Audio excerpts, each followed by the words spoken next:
Thanks for downloading the Unconventional Soldier podcast, where we explore first-hand accounts of modern conflict, leadership under fire, and the politics of war. If you're new here, hit follow. That's how the show grows and how we keep bringing you these military conversations. If you value what we're doing, then leave a 5-star review on Apple or Spotify and share the episode with a mate. It genuinely helps us reach new listeners. You'll find us on X, LinkedIn, Instagram and Facebook. And if you'd like to help keep the mic on, the Buy Me a Coffee link is in the show notes. Every brew keeps us in the fight, and thanks to recent contributors for their support. The guest in this episode is Chris Oldfield, a former Royal Engineer. We discuss his military career and the high-intensity operational tours in Iraq and Afghanistan, where he witnessed significant casualties whilst dealing with the persistent threat of improvised explosive devices. Chris also discusses his PTSD and recovery, and now living in Finland, he educates students on trauma and the true human costs of conflict. Let's crack on. Chris, great to have you on the podcast, mate, and all the way from Finland. Thanks for coming on. Thank you, mate, to be honest. I feel it's a privilege to come on a podcast, your podcast especially, mate, because I've been listening to them a great deal recently, and they're so varied and so much like documentation of different people's history. The latest one you did, I think, with the Scouse Royal Marine guy, and it's on episode 1.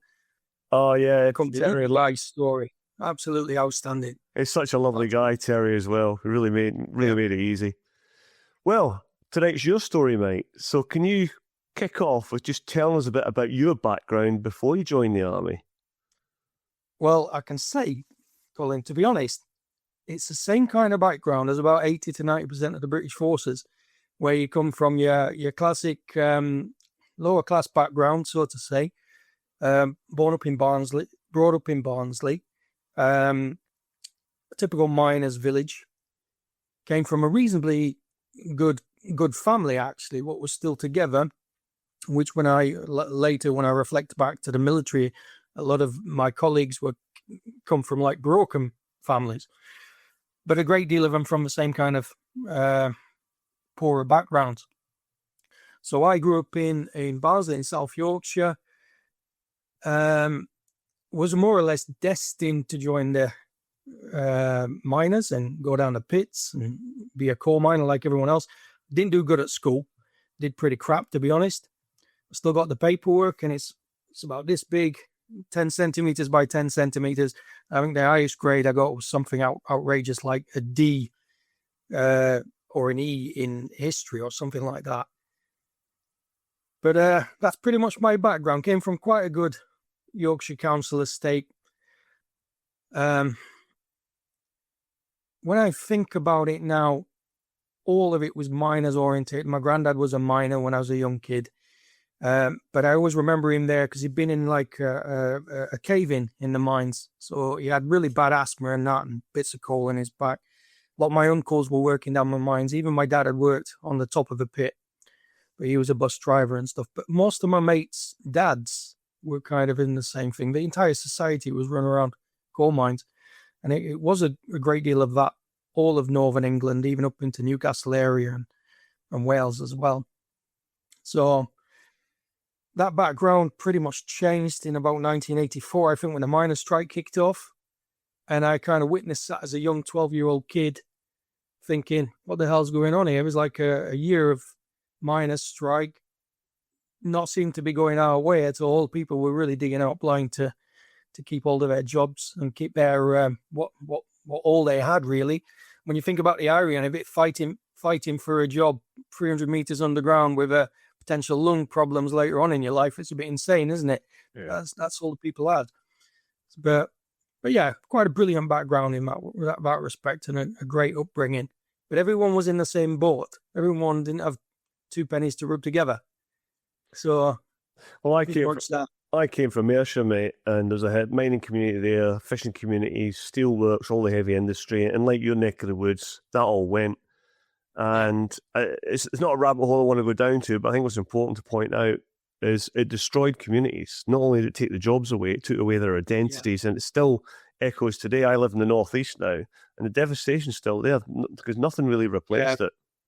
I agree, mate. It decimated what was a pretty outstanding, strong community too.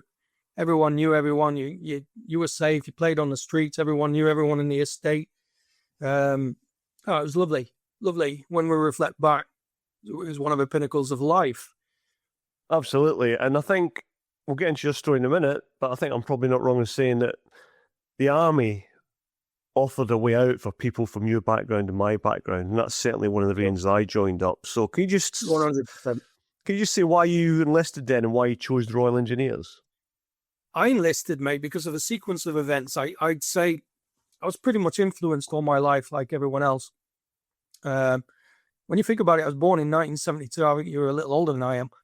But we weren't long after the Second World War, if you think about it, when we were born. So of all those influences of the Second World War, like my granddad's brother and my uncle who was in the military. No, but he was a conscript, my uncle. But my cousin Jeff ended up joining the light infantry, and one of my best mates' dad was in the rifles of the light infantry at the time, or Green Jackets it was then. So I was getting all these different influences as a young kid. So what made me enlist was coal miners' strike, I'd say, was one of the final nails in the coffin. But like you and I, in 1980 and 1982, respectively, we had the embassy siege. And as a young kid, I'll never forget sprinting back from school, running down to see these SAS, of this embassy siege. It was on live news at the time, wasn't it? And it was the nearest thing to like a live broadcast, same as the Falklands War. So embassy siege kind of was one of the first live inspirations. Nowadays, kids have a mobile telephone, but we had a bit of black and white TV. So after that embassy siege, I remember getting detention at school for getting dad to buy me a balaclava and at the time a toy gun and shit. And I took it to school because I thought I was SAS. I thought it was outstanding. I was like, I want to be one of these. And who doesn't? When you join the military, you've always got in the back of your mind the special forces because they're the best of the best. And then to top it all, then along comes another 4 months worth of live TV, like the Falklands War. I think technically it was the day after, wasn't it? They broadcasted the Falklands War. But it was like in your face. So straight away, I was like, I want to be a para. I want to be a para. No disrespect to the Royal Marines at the time, the paras looked cooler, but so we're getting more glory, weren't they, on the Falklands War. But we all did an outstanding job there. So them influences pretty much kind of finished me off. And when I saw the miners' community diminish all in the space of a few years after the miners' strike, you start to see the pits start to shut down and things. I'm thinking, well, that's all right. I think I'll join the army anyway. So I tried to join in our army in 1988. I tried to join the apprenticeship college at Chepstow, because in the Royal Engineers, I don't know what it was like in the artillery, we used to have junior leaders. Yeah, same. Apprenticeship for 2 years. So you joined at 16, left at 8, went to the military at 18, or you had adult recruits. So I was in the 15-year bracket, but I got referred for a year. So I kind of failed because I had a migraine. Believe it or not. I had a migraine. I remember sniffing some chemicals in a science lesson and telling my mum that I had an headache. Didn't tell her I'd sniffed chemicals. She said, "You've got a migraine, son." So when I was doing the medical for the military, it kind of failed me. Oh, bloody hell. And I was like, oh, shit. I've got no backup plan here. No backup plan whatsoever. So I ended up getting a job off one of the guys in my old days pub. Ended up being a plumber for a year. But in my head, I was like desperate to join the military. But my mum didn't want me to be a para. She didn't want me to be an infantry. She said, "Get a trade, son. I'll sign you off. I'll sign for you to go if you get a trade." So I joined the Royal Engineers, and that was because of the old, whoever's in your army careers at the time. Yeah. Is normally what you join, isn't it? Yeah, unless you go in there with a really strong opinion on what you want to do. It's invariably the cap badge behind the desk that grabs you. They kind of twist you. Or I also found as well that it was whatever recruiting they needed at that point, they were selling. Yeah. So I got given a little leaflet for Royal Engineers, and I remember seeing this crusty old full screw, big mustache and that, with all these little tours, what he'd done in Northern Ireland. What was it? Northern Ireland was a classic one. Falkland Islands, Kenya, Belize. All exotic sounding places to a young kid as well. Yeah, yeah. And on that leaflet, you had the little guy skiing at the back and playing with little explosives. And I was like, all right, I'll try that. try the engineers. I'll do that. I had no idea what the Royal Engineers were. Absolutely clueless. I think most of us were, to be honest. Can you give listeners a talk through your career then? Because it's important that we have an oversight of this, because it influences the conversation we're going to have later on. Yeah.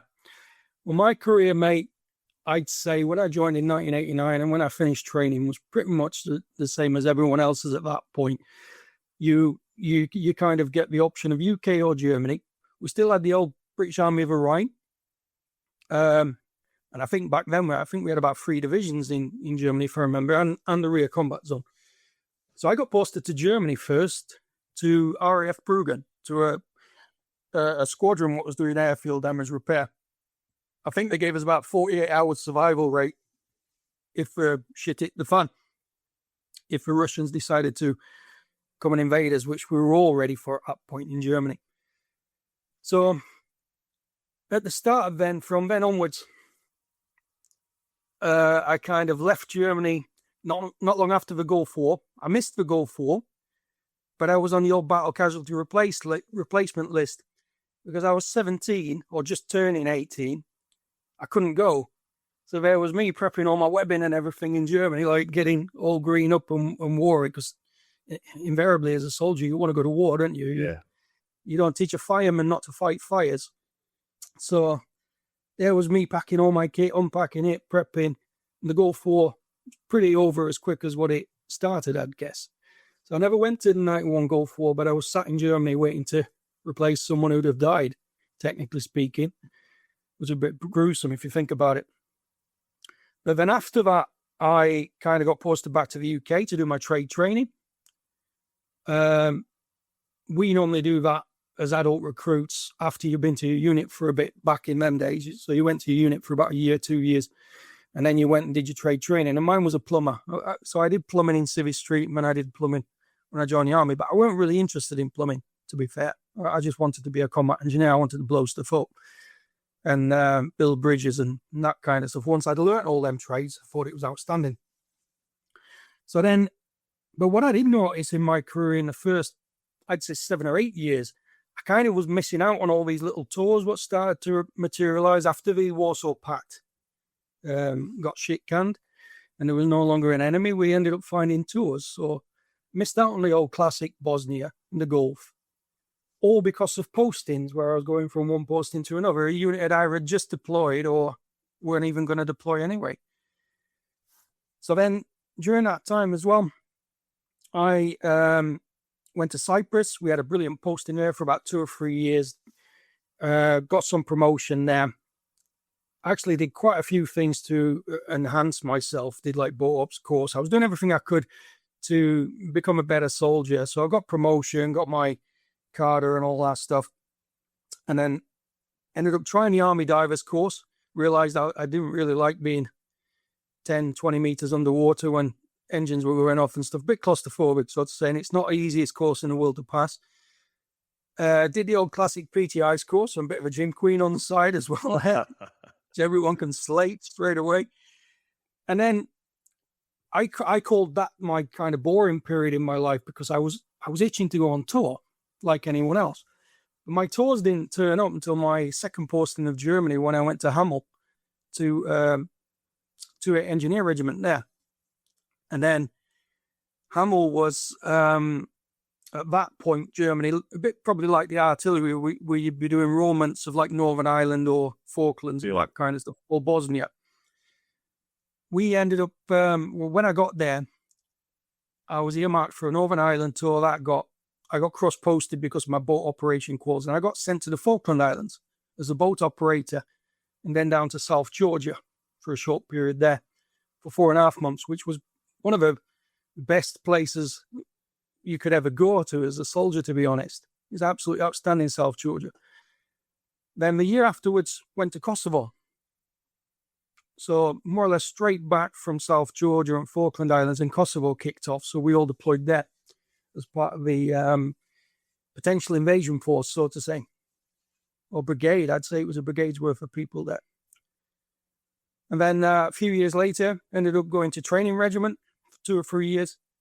Ended up volunteering straight away for an Iraq tour, because Iraq kicked off in 2003. So I jumped on board that as quick as I could. I was in a volunteering stage then because I was going through divorce, kind of focused on the one thing, what meant something to maybe family, what I had, the army.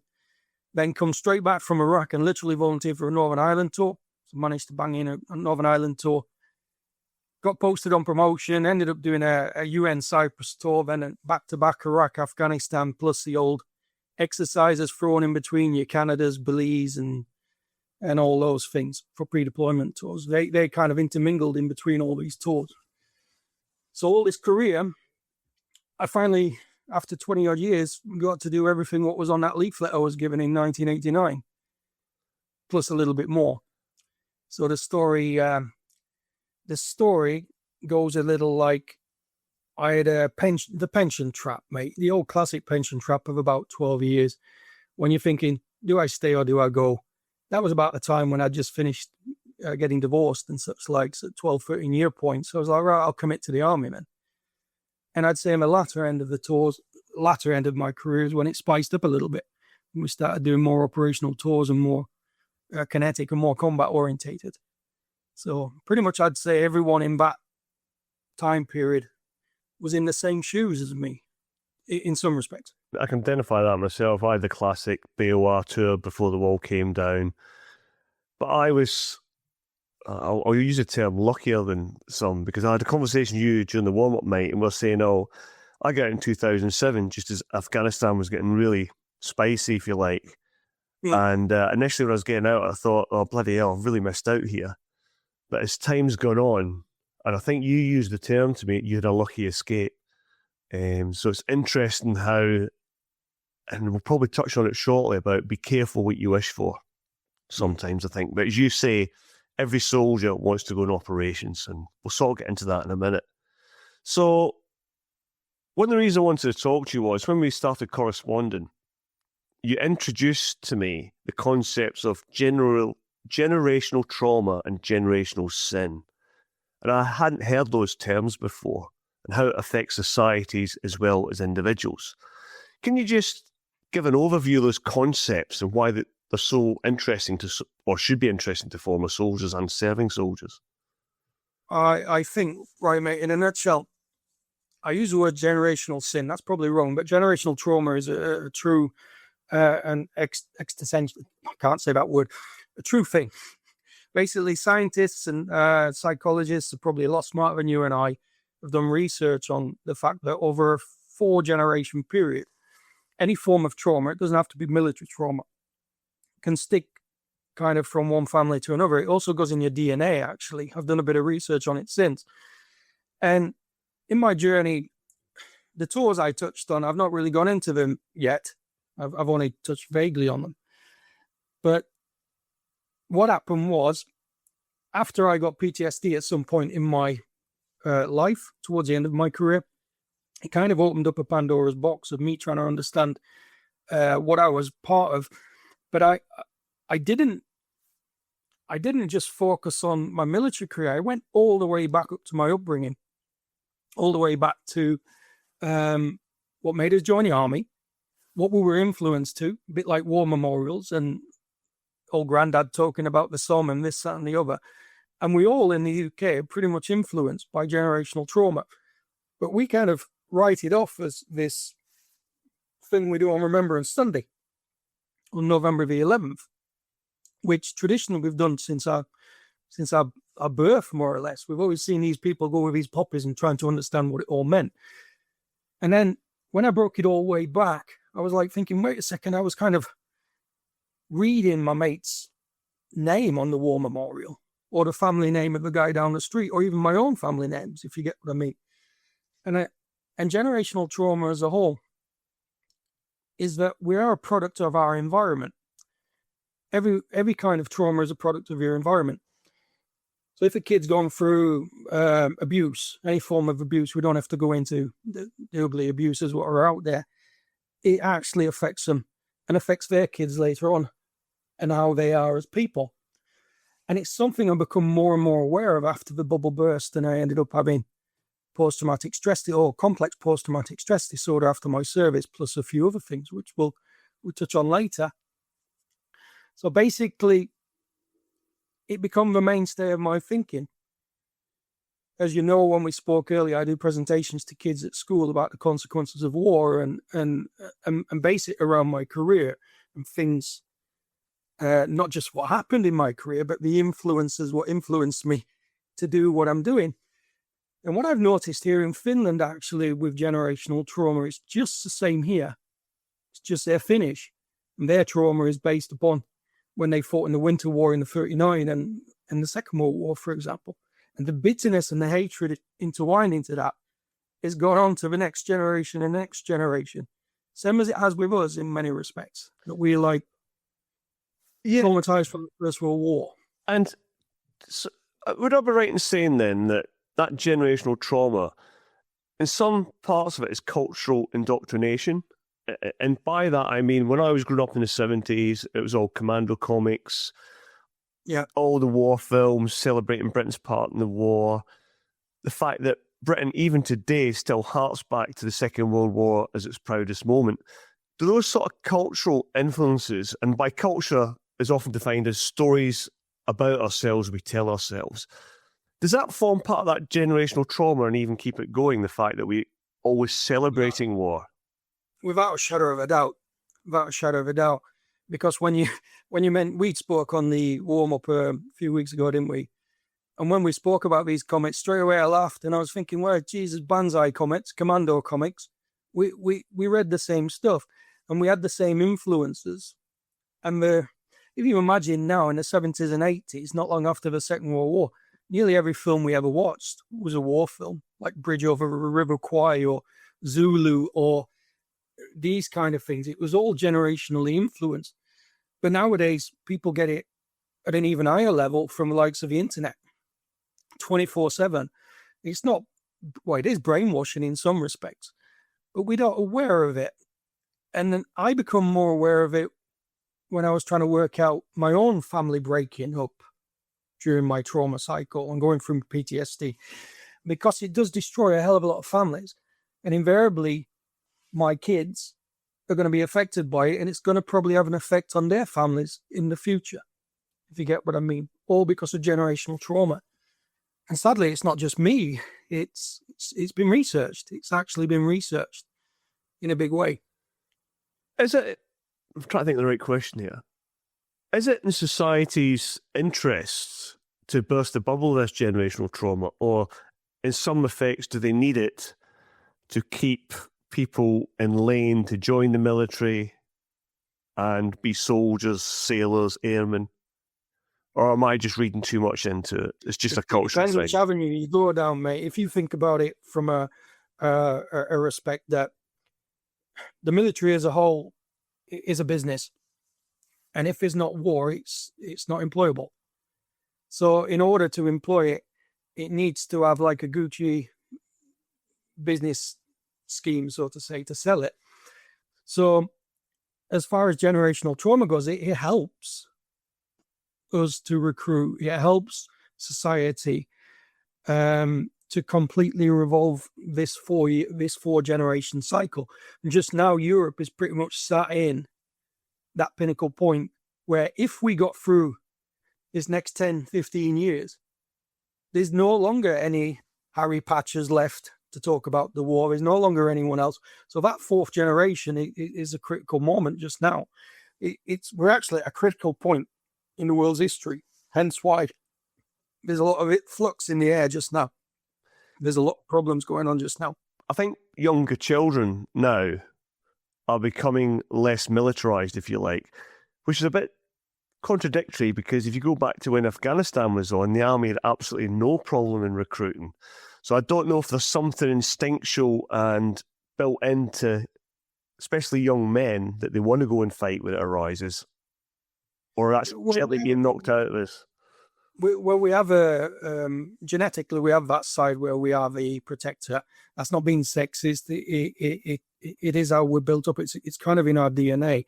So it's kind of our job to stand up and do that and protect the family or protect the crown or the country, whatever you want to label it as.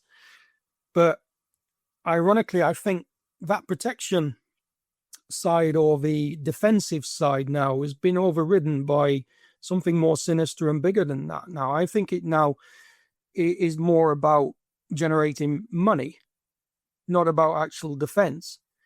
Because we could speak about defense procurement and all the books we've read and go really deep into that discussion.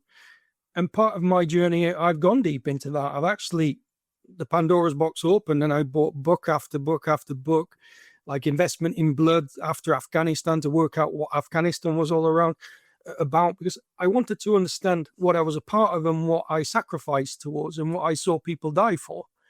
And I ended up digging really deep into it. And it went all the way back to the First World War, when former soldiers like Smedley Butler wrote the War is a Racket after the First World War. He was the highest decorated American Marine, right? This guy got something like 20 medals on him. He'd done something like 40 years, and all he did was write the truth that this is all about making money.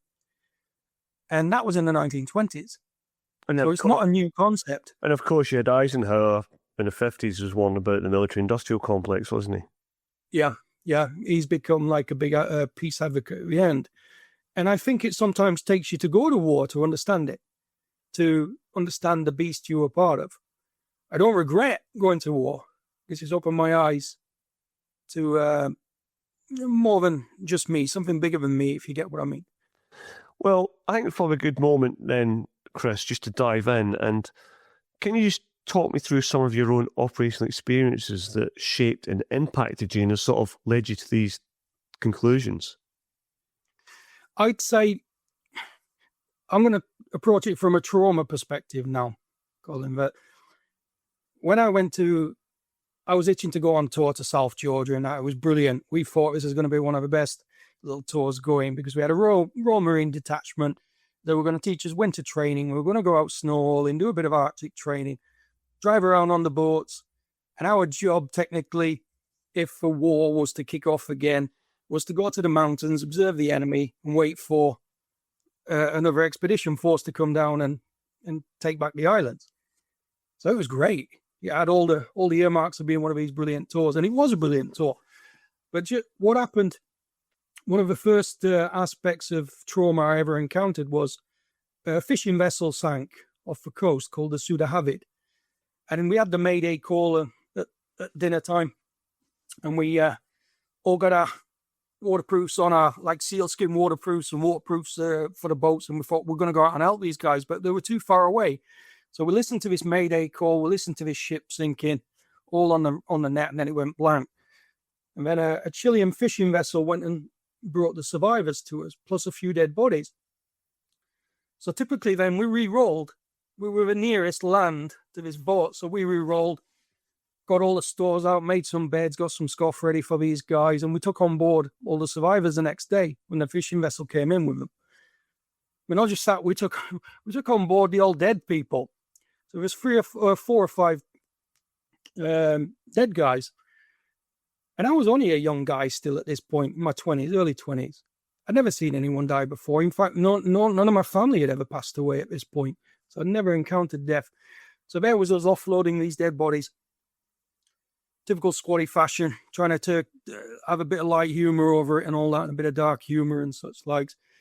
Classically, when you're on a rigid raider boat and your coxswain, the driver of the boat, and his dead man's switch comes out and says, "Oh shit, my dead man's has come out," as you're lifting a dead body, you start cracking into laughter. Obviously, the survivors were already ashore, but we were all there like laughing away with this dark humor, saying, "Hey, nice one, mate. Dead man's, get it." Putting them in a fridge. And you kind of compartmentalized it and put it into the back of your head. You just thought, all right, we're here to do a job. You're mission orientated in the military, aren't you? You're like, do a job, do it right, do it the best you can. And that's what we did. We looked after them survivors.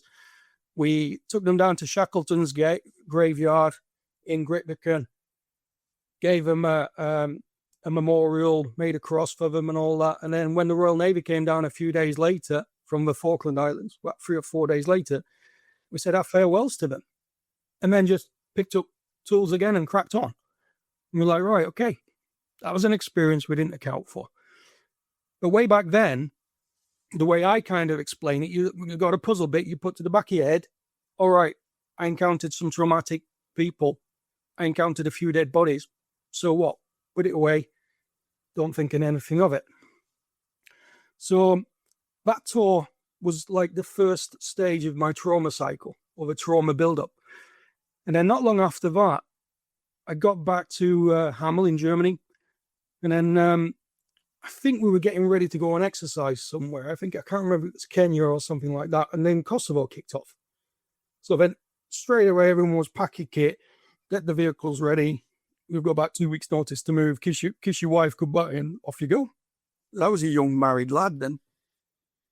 So my wife didn't know where she was coming or going. I think we'd been in Hamel about a year, 14 months max. And in that time, I was gone for most of it. Straight away in that first period. So we deployed to Kosovo, did all the training, what we could out there, ready for war fighting. Obviously, the war kicked off with the bombing raids. We were watching all the planes go over and stuff, and then told to evacuate our camps a little bit further back because we were within artillery range and all that kind of stuff. And we thought, we're going to war here. This is a real thing. We need to train as much as we can in the short time before we commit to doing a ground attack. But it all changed. It all changed when the Brazda refugee camps opened up and the Serbs went at gunpoint into Pristina overnight and pretty much emptied the entire Albanian population out of Kosovo. So there you go, your NATO's problems now. So there was I again, a year later, not thinking anything of this, just doing our job. You re-roll, you reconfigure, you crack on. Guys were building water points. We were digging the old super shitters and toilets and stuff, putting up tents for them, feeding them. And you kind of won't ever forget that moment when at like 2 a.m, light drizzly rain, bit cold up in the mountains. And then we get a busload of like Albanian refugees who've been stuck on the border for 5 days coming out stinking. And that stench of people who haven't washed themselves and now slowly close to dysentery and that kind of thing and malnourishment. I think we were probably a few days away from it turning to being a bit more of a catastrophe than it was. But we managed to contain it. We looked after it. And we took in all these refugees. And I think it was like a 2 or 3 week period. We worked non-stop, just taking in all these refugees. And at that point, I remember my granddad was close to dying. And I think halfway through it, he died, passed away. And I got the old duty phone call with the old massive, the old massive... No, sat phone. Like size of a little kid's head. So I'm there 5 minutes to my dad and saying, sorry, Dad, I can't make it back and all that. And I had that like bigger burst of emotions of, okay, I've got to focus on the here and now. I've got to focus on the job. This is what we're here to do. And Granddad would have wanted that. He'd have wanted us to look after them people. So we did Kosovo. Didn't think anything of it. And that psychological effect, something like that, quite a big refugee crisis, if you think about it. It was quite huge. I think it's about 800,000 people in total over a very short period become refugees.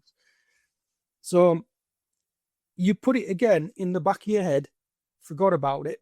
Obviously, I think your trauma management was sat in the bar in the NAFI, Germany, afterwards. Same as it always was in them days. You sat there having a beer, didn't think anything of it. Maybe it changed you a little. And I put it away. So then as I worked through my career, I ended up going to, I'd say the next major fundamental tour, what affected me was Telic 10 in 2007. So I'd had quite a good run of it at this point. In some respects, I'd missed out on a lot of tours. I'd missed out on a lot of trauma. But in hindsight now, if I thought, well, if I'd have gone to the Gulf War, I'd have had that little bit extra as well. Yeah. Or if I'd gone to Bosnia, it had just been an extra puzzle. Probably wouldn't have survived it, to be honest. So then when we went to Telic 10, and you're probably aware by about then we were kind of withdrawing. At the end of Telic 10, we were withdrawing out of Basra. But we were kind of in a stalemate. We were kind of pinned down, I'd say, on Telic 10. We were getting rocketed every day in Basra or Basra Palace or whatever bases we still had left in Basra itself. But I'll never forget, we flew in with the old body armor on, helmets, as you do, lights out, coming in the Hercules from Kuwait, got ushered into this little room, and there was some RAF lady giving us the best PowerPoint you could ever have on actions on IDF. So all clear alarm, and the alarm to go off.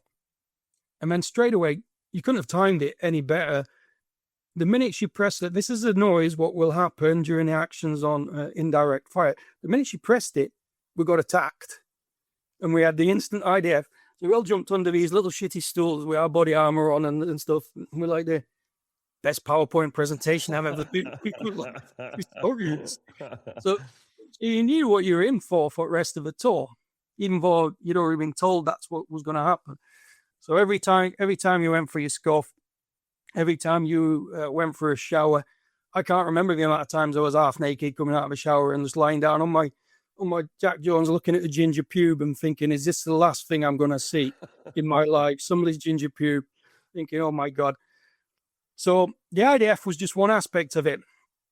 But then Royal Engineers, as you're aware, from Northern Ireland, we do the old counter-terrorism search teams.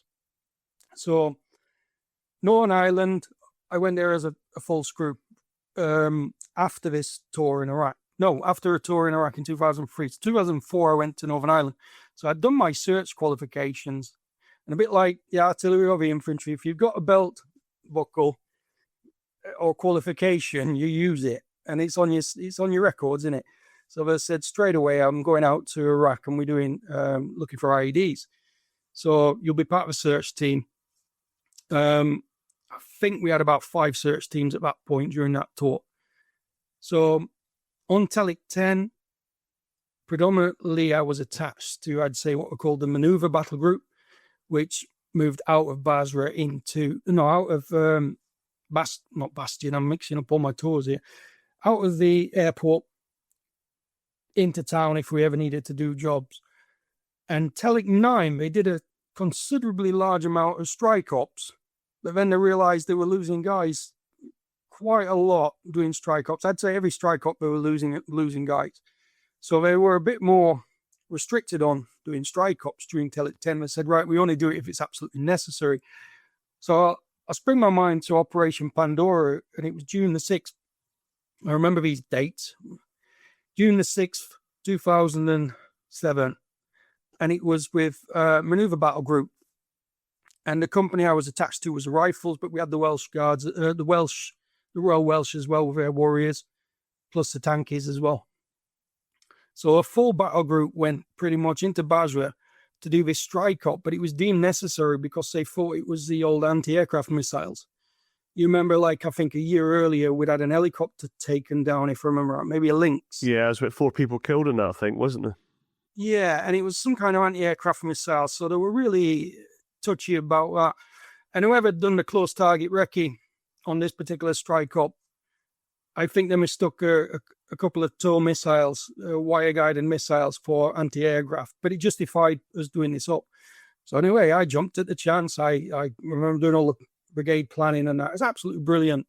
Going out as a young sergeant, doing all the brigade planning, being intertwining to brigade planning all the way up. You had every asset there, air assets, artillery, everything. Everything was intertwined in. Actually, from a professional perspective, it was brilliant to see, brilliant to experience. But then, why I touch on this particular search operation, it was the first time I saw British soldiers killed and injured in combat. So during Op Pandora, the minute we got to the vehicle drop-off point with the infantry escorts with us, in the old snatched Land Rovers, which I always find insane, that we drove into the centre of somewhere with an ID threat so high in a cardboard box, like a snatched Land Rover. We got to the vehicle drop-off point, and it was like Black Hawk Down straight away. Rounds going everywhere, RPGs all over the place. You couldn't really, in that kind of environment and built-up environment, work out who was shooting who, where, and when, because it was pretty much multi-directional. So it stopped off at this vehicle drop-off point, and I'll never forget his calling. There was sat there next to the company commander. We'd all been briefed what we do in different stages. And when we heard this casualties in the distance, and was like, okay. Same time as you've seen all these tracer rounds whizzing past the target area, and I was like, okay, then guys, what do we do here? And I can say it went back to an exercise I was on in Jordan in the early 90s when I asked the full screw in the infantry. I said, what do you do during a section attack? How do you get the guys to motivate them? He said, you know what? Sometimes the simplest thing you can say to a squaddy is just follow me, and they'll follow you anywhere. And I remember looking at the lads' faces, right? And we knew we had to crack on with his strike up and saying, right, boys, follow me. And you were running into the firefight, so to say. And at that point, we hadn't become apparent that we were taking casualties. We'd heard the casualties and verbally shouted out that we need a medic. And then as I got around the corner, tasked the guy straight away. And I was like, I was kind of a link man between the OC to keep him updated on how we're doing on this strike operation and how we're doing on the search. I mean, he's like, Sergeant Oldfield, go and fix that casualty over there. And he was out in the open. I had no idea how this guy had been shot. I didn't think twice. I didn't think about threat to myself. I just ran out there and dragged this casualty in. Well, we tied afterwards.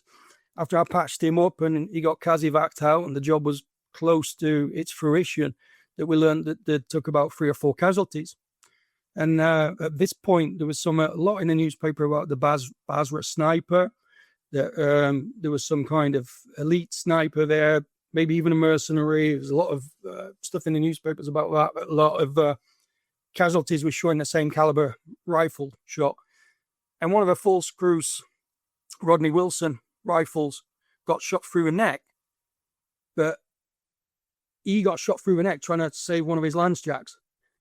So 3 of them went round the corner, two second lieutenants in this full screw to try and drag this lance jack out, and 4 of them ended up getting shot. 1 got killed.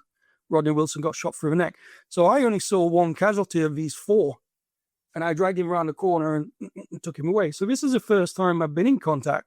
First time I'd seen a dead soldier. It's one of them images, you know, when you're going through your own process, when you see a guy kneeling over a body and he's doing a thumb down like that to the OC, the next minute we're whacking up the ZAC numbers up, cut the chain.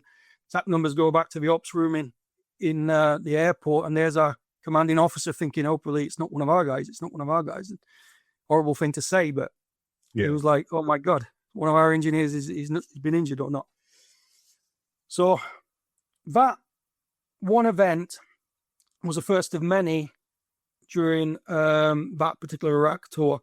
I've got stories what could go on all day about call sign up in Nazaré when I was helping the Americans. I was in a blue and blue, literally about 4 days after that blue and blue in Afghanistan, when the infantry got wasted by the F-16.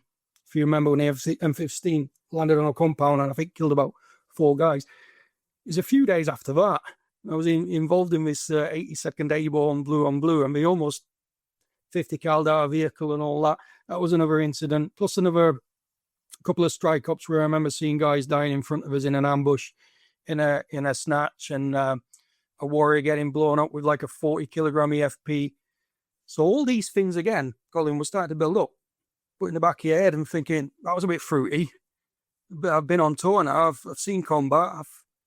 I've seen what it's like.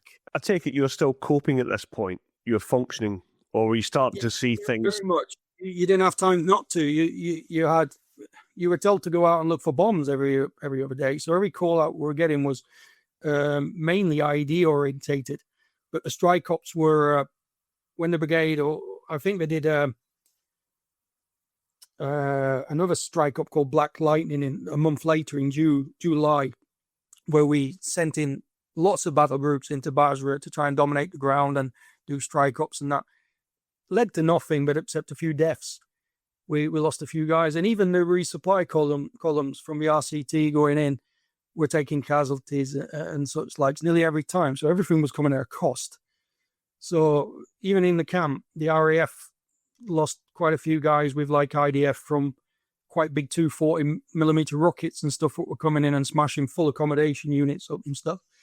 So these repatriations and all that were adding up as well. I saw the first repatriation of the tour was a young guy, Jeremy Brooks, who I'd been in Canada with on pre-deployment training. And I remember having a beer with him down in Banff, having a chat with this guy, really good conversation with his young full screw. And he was the first guy I saw repatriated from the rifles. And then he'd become a bit real. That was like only about a week or so into the tour, probably less. And then you're like, I knew that guy. Jesus Christ.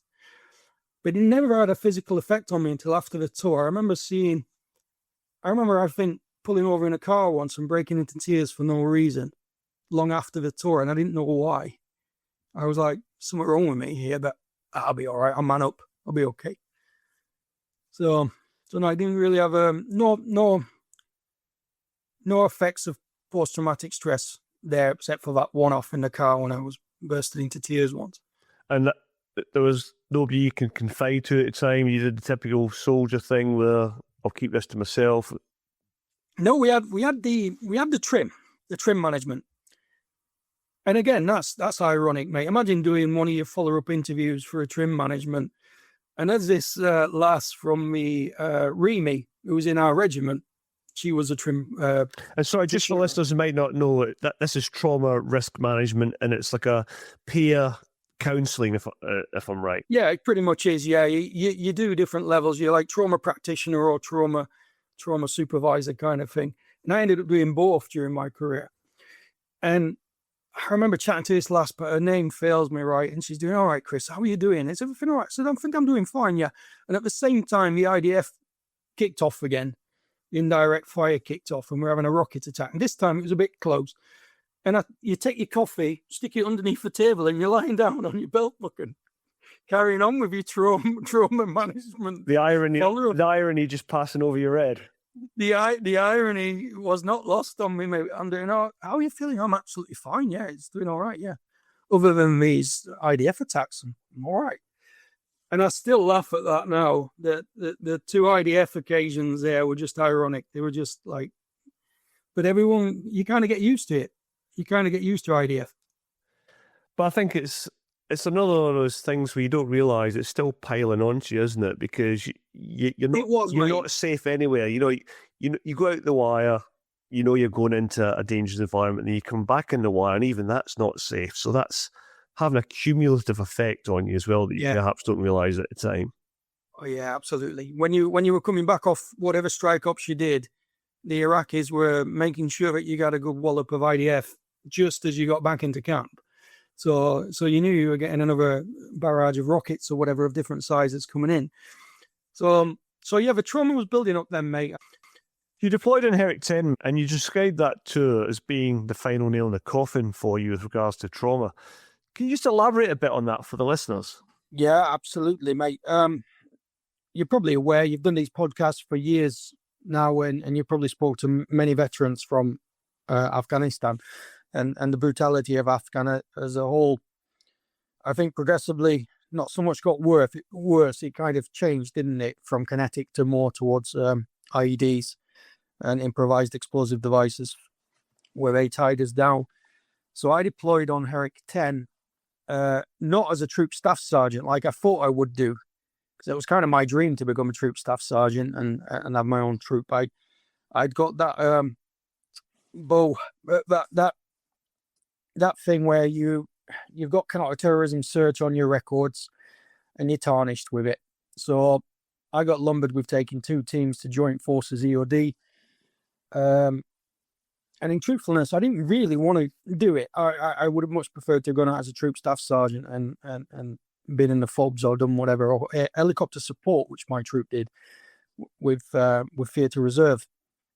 But instead, I took my guys, did counter-terrorism search there, 2 search teams. I had my own search team. I handpicked all the guys, which from a management perspective is a bit gruesome, because you're kind of you're cherry-picking your best guys.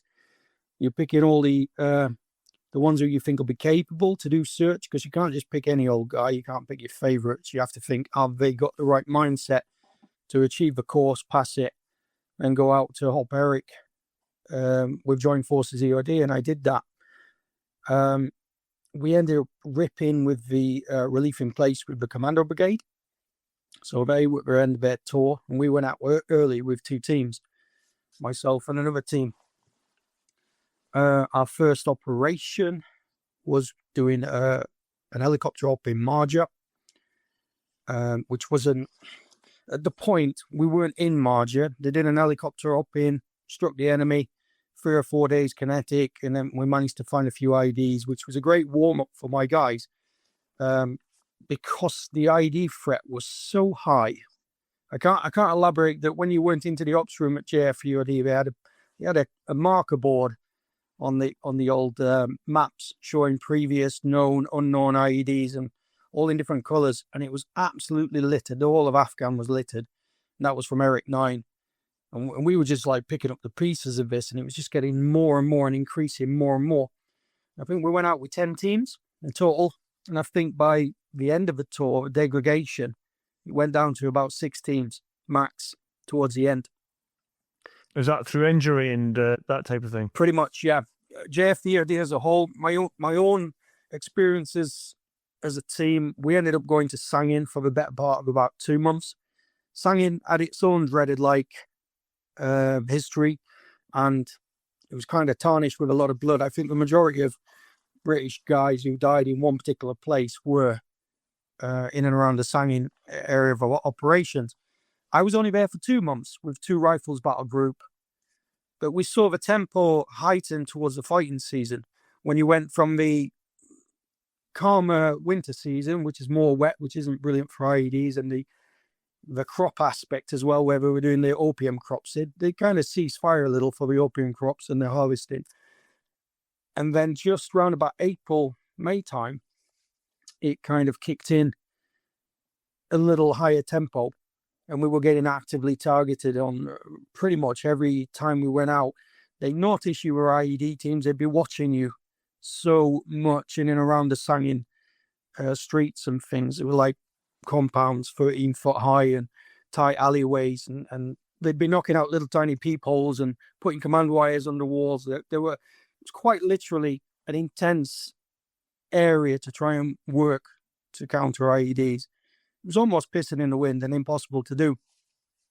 So we got there, and over a period towards, we were about to be replaced literally the day before we got hit, May the 23rd, when I lost one of my soldiers who got a single amputation to his right leg and had traumatic injuries to his guts and his lower belly and such like, lost all his fingers as well. And my team commander as well also got blown up and got shrapnel to the face. I got kind of pebbled ass with a bit of shrapnel, but body armor sustained it all, and I just got blown on my arse. But the degradation of that AOR just got periodically worse and worse. So just before we went on R&R on the 25th, around about June, I lost my sapper in a contact explosion. We managed to, as a team, get like a bit of battle casualty replacements, went back out again just before R&R, and then we pushed on to R&R for a couple of weeks, about early to mid-June, and then came back. And you kind of try and picture the scene now, Colin, that we were sat in Bryce Norton about to fly back. One of my guys didn't turn up. He'd had a motorbike injury on R&R, so I was one guy less as well there.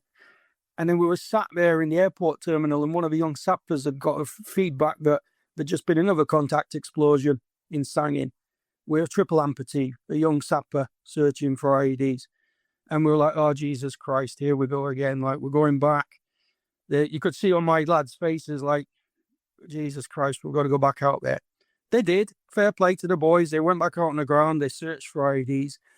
And just before we went on R&R, it materialized that there was that low metal content IEDs as well.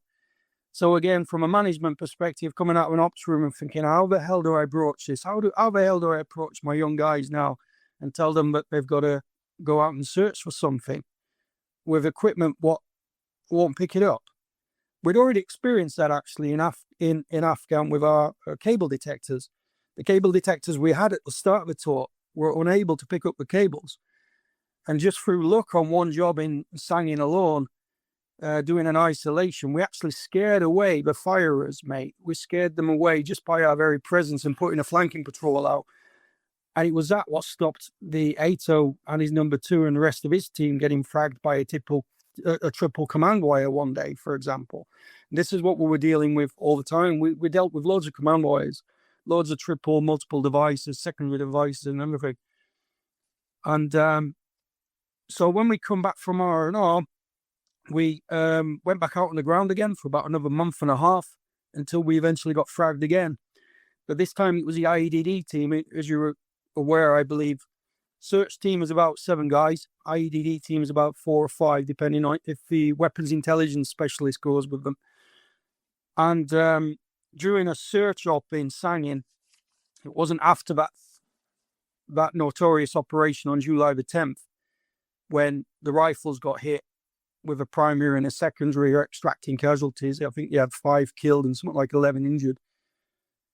We actually flew in on that day to go and try and do a job, because we'd heard that one of the bodies was missing in action, or one of the soldiers were missing in action. So 2 teams flew in to do a potential search op and an isolation of the contact area in what was a fully kinetic contact as well. They were contacted whilst extracting their soldiers. So imagine now again, my team had already been hit. It had been in about 3 contact explosions at this point. And as we landed on the Chinook, dusting down, and there was like 4 or 5 bodies getting put on by the rifles guys. And psychologically, I was like, Jesus Christ, I've got to try and keep the guys on the toes here. Like, only a few hundred meters away, one of their mates had died and their section commander had been injured, if you get what I mean. So they were back on the ground doing the best they could. The rifles were brutalized. They were destroyed. C Company were rifles. They'd lost, they'd had a huge attrition rate in that area of Pharmacy Road during that summer of 2009. So we went there to try and get them back out on the ground, and we did. But in doing so, whilst trying to clear a route out, one day we got hit again. 4 guys, IEDD team, and as we were trying to extract their casualties, them 4 casualties, 3 more riflemen got hit 30 meters behind us, trying to come in through an uncleared area. It was booby trapped and IED'd all over the place. So we extracted all these guys out, and literally as the Chinook flew off, in the distance, another explosion with A Company of rifles in the distance. A Fusilier and his guys in a section got hit. That's like 3 IEDs all in the space of a few hours. So it become brutal. When you do your training in the army and your specific trade training as a Royal Engineer, you do all your tactics, techniques and procedures, you do your leadership training.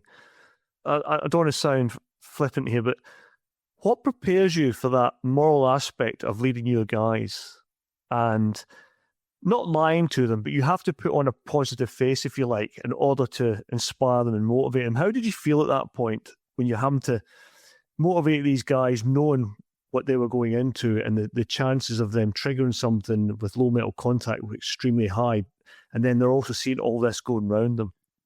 In truthfulness, Colin, I struggled at that point. And I'm not afraid to admit it, because what I struggled with, when you're a leader or when you're a soldier, you kind of think you're immortal until something happens. It wasn't until I lost Jordan, one of my young sappers, that then I realised I truly couldn't protect my lads. Because it's kind of your job to do that, isn't it, as a staff sergeant? Yeah. You're kind of at a point where you're a bit like a fatherhood figure for these guys and your section commanders. You trust everyone, you train and everything. You kind of know also that there's a chance you're going to die. It's part of the job. I kind of admitted that I kind of accepted my own demise, but I struggled with the protecting of not, or the inability to protect my guys. So that's where it hit me the worst, trying to overcome that and saying, right, come on, Chris, just get the guys back out. They'll be fine. And I guess the only way I could do it was trying to lead by example where I could, taking the risks where possible, where I could. And later on, I did that. We eventually got took offline after that second contact explosion because of the degradation of the team. The team was psychologically broken up. And I in truthfulness, I was quite edgy at that point. I'm not going to lie. 6 weeks from the end of tour. And then we got redirected down towards Babaji, which was going through Panchai Palang at the time, the large operation, brigade level operation, which had its huge detriment on the brigade. It was drawing resources from everywhere else, what was already overstretched, like in Sangin. And they lost a hell of a lot of casualties during that brigade level operation in Panchai Palang to try and free the Babaji area. So we got redirected then as engineers to build FOBs. A few of my team went and carried on doing search. Of the original teams I took out there too, I think about 5 or 6 of the guys stayed and did search. 2 guys stayed in Bastion and helped out searching, teaching. And I took 2 or 3 of my other guys out to Babaji, and we built FOBs and engaged the enemy down there, which had its own degradation in its own way. Although you're not searching for IEDs, you're still in that environment. And on the last couple of weeks, one of my plant operators got blown up. And I literally was there. We were doing like a culvert repair or something on a road, trying to create the MSR a little better. And there, as I turned round, I saw this light wheel tractor wheel flying 50 meters up in the sky. And I thought, not again. I'm going to go up there with a medic in as quick as we can or whatever, and look for secondary IEDs, obviously, because there's always secondaries. And I thought, I'm going to have another double amputee here, or this guy's wasted. He wasn't even in an armored light wheel tractor. It's a bit like the old snatch thing from Iraq, where we had efficient equipment. And we made do with what we had. So it was pretty detrimental. It really affected me badly at that point. I was quite itchy towards the end and just wanted to get off the ground. But I think everyone is by the end of tour. After 6 months in Afghan, they were feeling it. It's interesting because in the Second World War, people think soldiers were fighting all the time, and they were normally in the front line for 6 weeks. Then they're brought into the rear for a bit of rest and recuperation for a period of time. But in Afghanistan, as you've just alluded to, that never happened. And I know you're saying when you were taken back and you're building those FOBs, it had its own inherent dangers. Did that give you the slightest hint of a break from the relentless impact of the IEDs, or was it still there all the time, if you know what I mean? It was still a level of threat, but not the same. When you're doing search, the irony of search is right, or the irony of Afghan was you had Valence searchers, you had infantry guys who were going out there and finding just as much, or if not more, IEDs than we were as search. But our job, in essence, was wherever we went, there was going to be IEDs because we were called out to IEDs. Whether we were searching them or we already found IEDs, our job would invariably encounter IEDs. But when you were doing a FOB clearance, you were pretty much okay. Or if you were doing infantry support, you're hoping the Valiant guy in the front, 300 meters in front, was going to find something and not you, if you get what I mean. So your risk was considerably less. And the infantry could pick and choose most of their patrol routes. However, when we went to a search job, you were invariably 100% guaranteed you were going to be on a high-risk, vulnerable point or a vulnerable area. It was the nature of the beast. So I had a lot of downtime, so to say, building that FOB in some respects, even though you were getting contacted because we were in Babaji and you were getting like the small arms contacts. It was a bit of a relief, to be honest, because then you fire back. Then you had a fighting chance of engaging with the enemy without getting your legs blown off. Are you okay to discuss your own PTSD and what you describe as your epiphany, which I thought that word was an interesting choice? Absolutely, mate. Absolutely. The epiphany. I chose that word, mate, because during the journey of PTSD, because my PTSD was quite long-winded, and it started within my service. Ironically, my last 2 years, I went to the counter-terrorism search school at Dem South in Chatham at the time. I think it's moved to Kyneton now, up in the Midlands. And they now work with the EOD. They're all together now. But at that point, in Dem South, I thought, I'll do my last 2 years. There's no chance of me going back on tour now.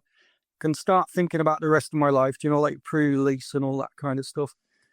But little did I know, Colin, that I was invariably putting myself into an environment where I was going to expose myself to like secondary trauma, because all my trauma had built up over my career. And then when I was there teaching these guys coming in, and there was hundreds at this point, because it become like the government's main effort to attack the IED threat, because that's where we were taking 80% of our casualties. So search teams were increasing, so search training was increasing. So I was seeing guys come through who I knew, good friends. Even like when I left Bastion on the last 2 days, I was looking to try and find 2 of my mates and say, stay safe. And months later, they were dead. 2 of my mates. And even the guy who relieved me in Babaji, the young captain there, the troop commander, had lost both his legs within 2 weeks. after relieving us. So straight away, I'm like, geez, I've just gave my cot bed to this guy and just lost 2 legs 2 weeks later. So all this secondary trauma was building up over the period of my last 2 years, to the extent when we were reading post-op reports and I was reading my mates' names on them, it was kind of having a little extra notch to trauma, to PTSD, to the extent when I saw a national newspaper report and I was sat there looking at the picture that the newspaper, Sun newspaper or whatever it was, had taken of this Staff Sergeant, a Royal Engineer Search Advisor, in trauma after he just watched literally one of his guys get blown in half. And I was thinking, I understand that trauma. I've seen it. I've been there. That was me. But ironically, mate, my PTSD kicked in 2010 when the birth of my child, when I was still at Dem South. My wife had got a diagnosis for cancer in her lower back, like a skin cancer. And it put trauma on her life, right? So we had like a bit of a premature baby. Not too premature, but she went to the hospital, tried to give birth, and then had an emergency cesarean section. So when she was under her drugs and all that, and kind of under anesthetic and that kind of stuff, she kind of said her goodbyes to me.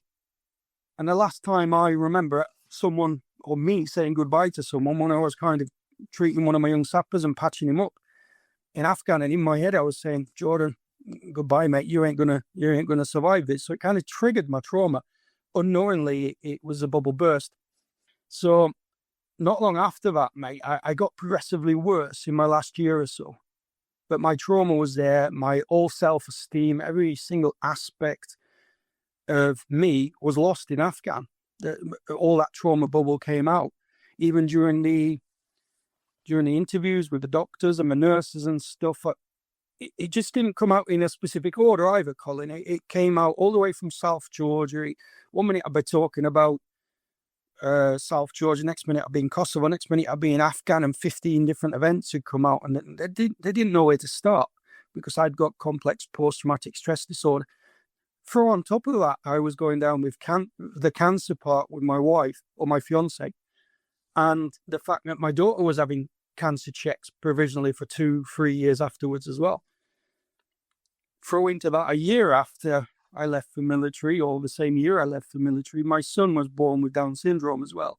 So the stress levels of moving to Finland, where I now live, or in the Åland Islands, I was a bit of a lost soul, mate. I was absolutely broken man before I come here. Any one of those is a life-changing event to deal with and put a huge amount of stress on MD on their own, one of them. Could you explain to me next stage and how you dealt with all those different pressures? I guess that's where the epiphany aspect comes in, mate. I broke down. I was in bits. I was a lost soul. I'd separated from my ex. I had all these problems with my kids still kind of ongoing in my first few years. I was going through savage court cases. You know, these bad separations people always get, and the kids get taken away from you. I had all the accusations in the world thrown at me that I was a bad person, this, that, and the other. So I kind of had to break down in order to build back up again. And it all ended at a stage where I was borderline suicidal on a couple of occasions, where I was at the stage where I was planning it, didn't see any other way out. Couldn't reach out to any of my mates. You know what it's like when people have gone down the suicidal road, they struggle to reach out. Regardless, your best mates, your family, you cut them all out. And I was there. I was so close. I think it was the point with me where I had the true epiphany was I stood on a cliff edge, planning and packing my rucksack with a bag full of rocks. And I took out a little reading book called Zen, the Heart of Happiness. And I'd read it a few times. One of my nephews gave it me, and I'd read it a few times. And it went to the place about choice and the aspect of choice, of accepting what has been in your life and not letting it kind of dominate you in essence. And I still find it uncanny that I opened it at that bit. Maybe I'd turned a leaf on the page, but that stopped me from going ahead and doing what I was going to do. And that was jump off a cliff into some water and just hoping I was doing the world a favour. So my epiphany came after that, when I then started searching for the kind of meaning of life, the understanding of what I'd been a part of, what I'd witnessed, what I'd seen in my army career, trying to put a meaning to it all, trying to find the good from the bad. And that's what essentially I've tried to do. I've turned it all around and thought, okay, yeah, bad experience, they happen. There's many soldiers out there, I know for certain, what have had worse. There's many who have had less, but you can't gauge it on a scale. It's trauma is trauma. What you described there is quite spiritual in a lot of respects. Did you find comfort in any sort of religion, or how has that spiritualism, if you like, worked out for you? I can truly say now I think I'm more spiritual than I've ever been in my entire life. I'm by no means a Buddhist monk. I'm by no means a devout Christian. But I guess when you've been in conflict and you've seen the worst aspects of humanity, and you've also been part of it, and you've also experienced it yourself. I recall when we did a compound breach in Afghanistan, and it was in Sangin, I recall being that afraid of losing the guys that we were doing these compound breaches. When I heard kids crying in the compound, because it turned out to be an occupied compound, I kind of didn't care. I kind of realized I'd gone so down in my own moral aspects in life due to conflict and war, but I'd been borderline evil. So I knew it was an opposite to evil and it was good. So I went through that process in my own head of thinking, right, there is an opposite. Was the army worthwhile? Have I drawn positives from it? And what's the spiritual aspect? And yeah, I do believe I've become a lot more spiritual and a lot more understanding between good and evil and that kind of stuff. But each person to their own, if you get what I mean. I'm not a Bible basher. I'm not a Buddhist monk. But I have found a true better light at the end of the tunnel after going through all that darkness. It's interesting what you mentioned there when you discussed the compound that you were going to break into. I had an infantry officer on a while back, and he was about to deploy to Afghanistan, and his mate had just come back. And he asked his mate, they got together for a beer, and he said, "What's the number one lesson you can give me?" And he's expecting his friend to turn around and say something about, I don't know, making sure you've got enough fixed air wing support, the artillery, a specific tactic. But his mate turned around and said to him, "Don't let your soldiers lose their humanity." It's a hard struggle. It's an individual struggle. A lot of guys will say they lost their soul in Afghan, and I can 100% relate to it. I know I did. And I know before Jordan died, he wrote a letter to his mum and said, "This is hell on earth, and I'm kind of losing it," if you get what I mean. So I think it's a common denominator, mate. You play with the giving and taking of human life, and it comes with consequence. It comes with a huge consequence, and it's all about choice, isn't it? And my choice now is more pointed towards, how can I turn around? How can I take what I've learned from my experiences and become a better person for it? Putting aside to all the sinful side, if we go down the, have I sinned as a human being? Oh, goddamn, all right, I've sinned. I'm not a perfect human being. But I now know that I can turn around what I've learned from them conflicts, what I've learned about myself, what I've learned about human beings, and think, right, is this really worth it? So my soul searching has took me down many avenues, mate, about the military-industrial complex. I started basically going back to my childhood, I could say. I think I read books all the way back to the First World War and tried to understand what the hell a war memorial was all about. Because we go there every November, don't we? And we stand there and we wear the poppy with pride. We're proud of our nation. And then I had to understand why. What was it all about? So I'm not just looking at my generation. I looked all the way back to other generations and thought, what am I? What was I molded from through my life, and what I'd become? We had an offline discussion before we started recording, and then we left a few days before we actually did the podcast. But I remember asking you, "Are you a pacifist?" And I'll let you answer in your own words in a minute. But I think as you get older, you have your life experience that's affected you in your outcome. And I think when you're young, you go to conflict zones and you're excited about going, and you're shaped by all those childhood experiences. And dare I say it, we've used the word propaganda earlier on the podcast, and that shapes you as a young person. Then you encounter the reality. And I'm certainly more I'm not a pacifist, but I'm certainly more pacifistic and cynical when it comes to military matters. I mean, I believe everyone has a right to self-defense, but I'm a realist as well, that we only have to look at our modern day conflicts, even like Iran now, and the vast expenditures and the profits being made by the military industrial complex. We don't have to go into in depth. However, this isn't a new concept. When I went down the rabbit hole of researching, and I was reading books from the 1920s, and I could mention authors like Smedley, Butler, American author, was the highest decorated American U.S. Marine after the First World War. And his book was called War is a Racket, because he told the truth about what it was all about, even way back in the 1920s. So it's not a new concept. It's just been enhanced and manipulated at an even higher level than it was back then. And now we're not hiding it. You only have to go down the avenues of the Ajax procurement of billions of pounds wasted on something what isn't even working.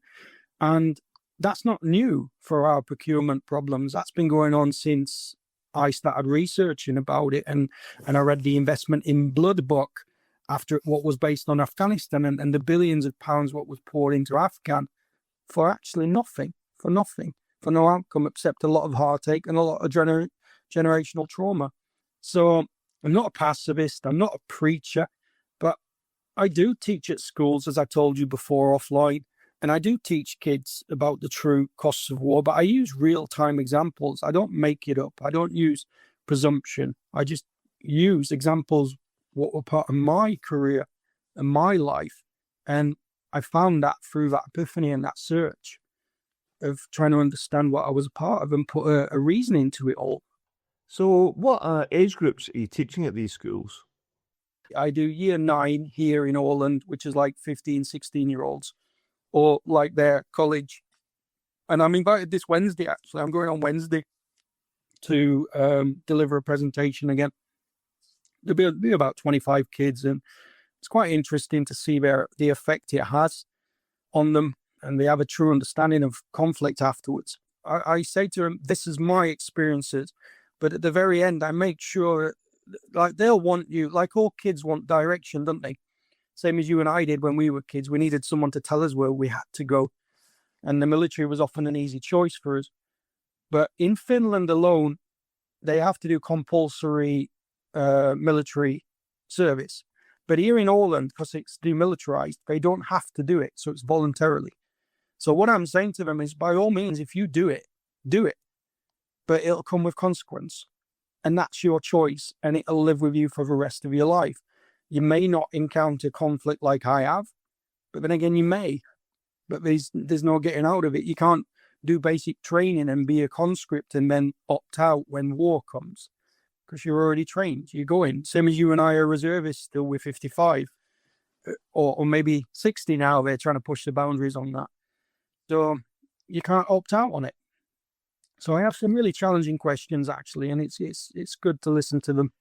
I got this initiative by what started with something called the Orland's Peace Institute, which recommended me after I did the presentation for them.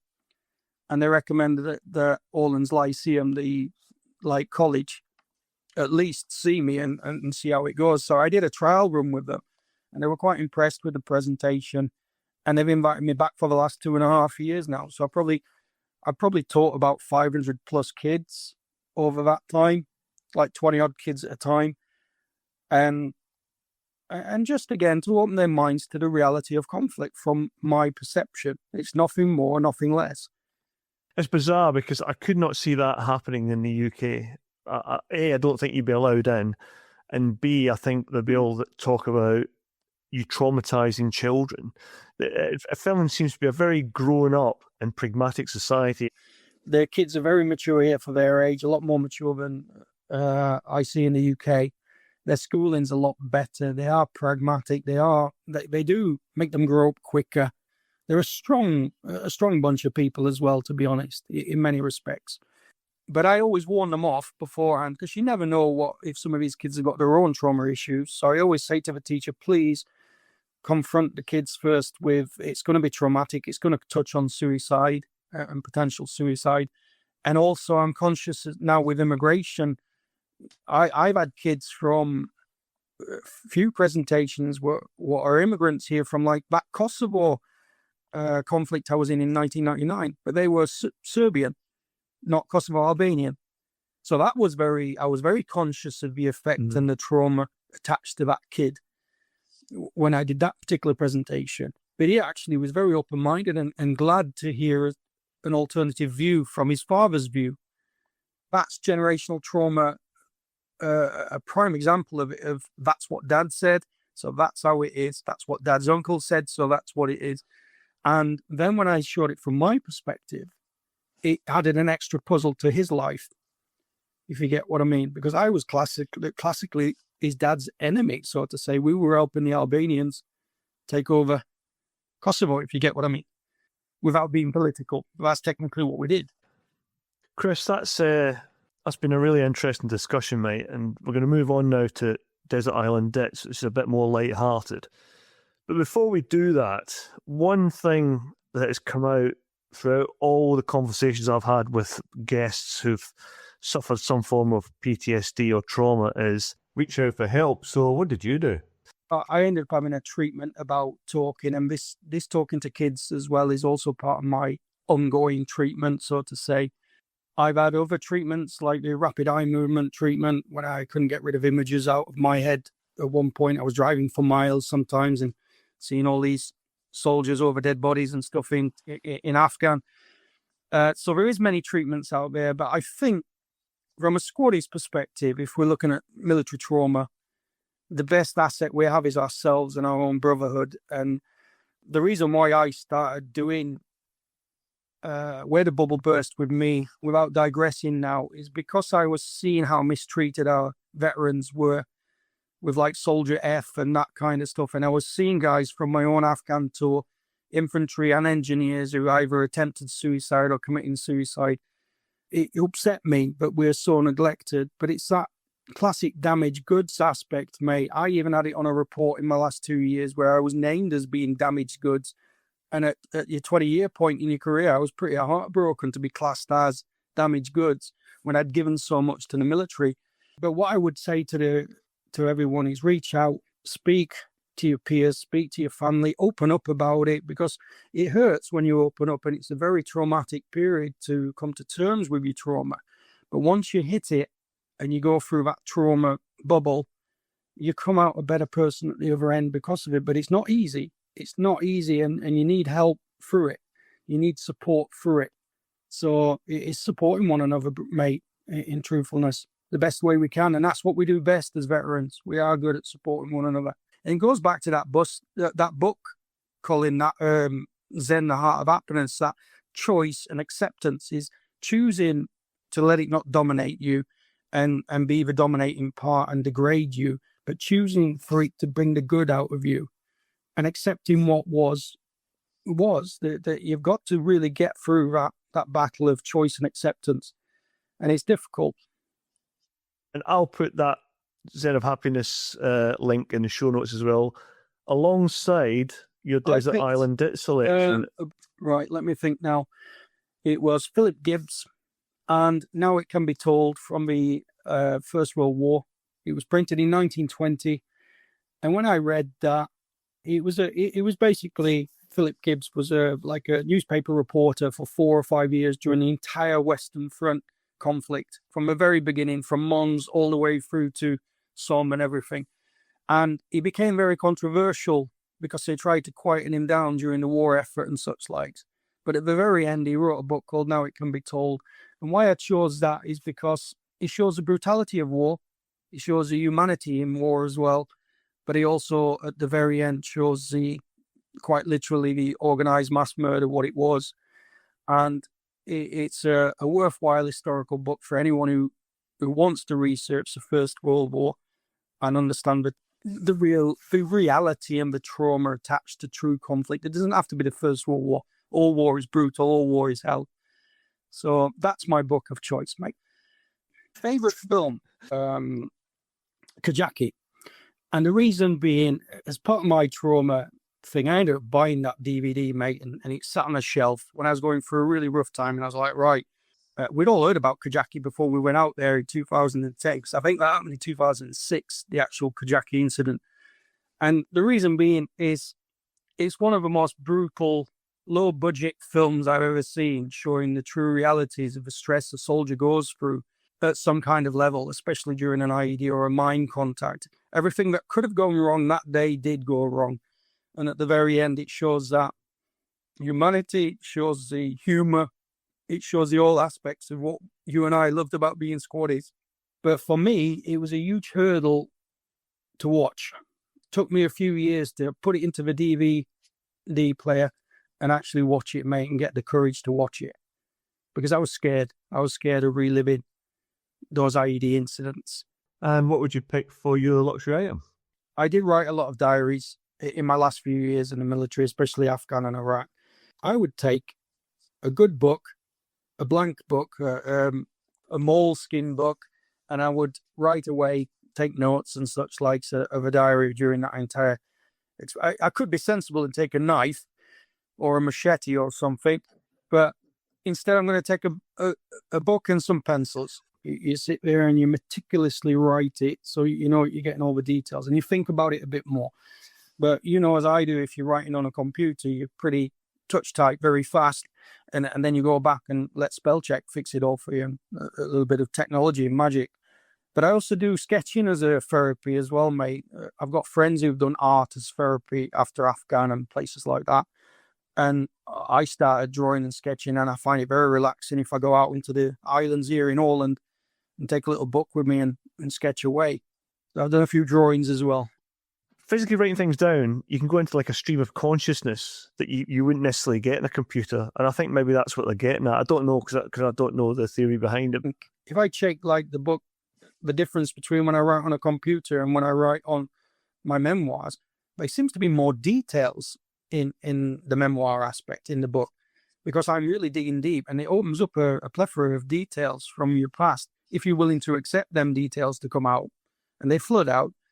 So sometimes you think, oh, I've got a blank mind here, and I don't know where I'm going here. And then after a few hours, everything comes out, and more details than you can actually quantify and process. Your brain's a remarkable thing. It's like a C drive, isn't it? It's just full of all this info, and it needs processing and compartmentalizing, yeah. I like to say. And that's what I've done to build myself back up again. I built all the pieces back together, tried to structure them again in my head, and fix that chemical imbalance which came when the bubble burst many years ago. One book I read recently, and it sort of ties in with the conversation that we've had about war, industrial warfare, and trauma and horror, is Reign of Ruin, Tokyo, Hiroshima, and the Surrender of Japan by the historian Richard Overy. What I like about it is that Overy doesn't moralise. He doesn't tell you what to think. He simply puts the bombing of Japan into its full context, the entire air campaign. Because people tend to jump straight to Hiroshima and Nagasaki, but here's the thing. Before the atomic bombs, there was an incendiary raid in Tokyo, and one night of conventional bombing, over 100,000 people burned to death, and entire districts simply vanished. So the industrial scale of the war is astonishing, and one other fact that comes out that I didn't know about is that the B-29 bomber program actually cost more than the atomic bomb project itself. It also tackles some uncomfortable questions. Now, for example, the Americans avoided large-scale air bombing in Germany earlier on, saying they're going for precision targeting. Where have we heard that before? But in Japan, they carried out a massive firebombing campaign, and it explores the racial attitudes of the time and how that shaped how the war was fought. What really strengthened the book is its use of Japanese sources, and you see the internal pressures inside Japan, the political, cultural, military, and why the decision to surrender is far more complicated than people assume. And that's the key point. Japan's surrender wasn't inevitable. The atomic bomb was only one part of a much larger picture. That's it for another episode. Thanks to our guest for coming on, and to you, the podcast listener, for your continued support and suggestions. Please keep them coming, and our email and social media links are at the bottom of the show notes. You can find us on all the usual suspects, including Instagram, Facebook, YouTube and Twitter. And if you download us from iTunes and like the podcast, it'd be great if you could leave us a review there or anywhere you get your podcasts from. Finally, thanks again to Nick Beale for his continuing help and offering technical support for his company ISARR, and we'll see you next time on The Unconventional Soldier.